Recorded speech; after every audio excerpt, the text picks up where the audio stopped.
Hello viewers, আশা করি ভালো আছেন। তো আজকে আপনাদের সামনে এই যে আমরা ডিমাপুর তাইকো ভিলেজ গিয়া একজন ছেলে মিসিং হয়েছেন গতকালকে।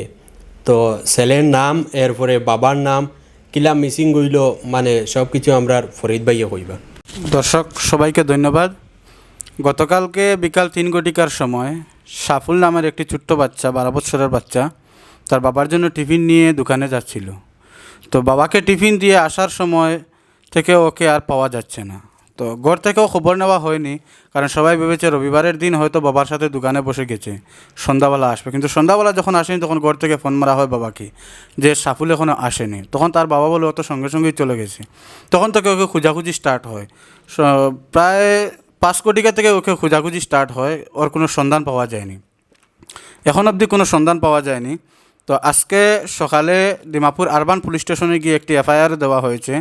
তো এই ছেলেটিকে যদি আপনারা কোথাও পেয়ে থাকেন তো খুব শীঘ্রই আপনারা নিচের নাম্বার দেওয়া থাকবে, নাম্বারে যোগাযোগ করুন।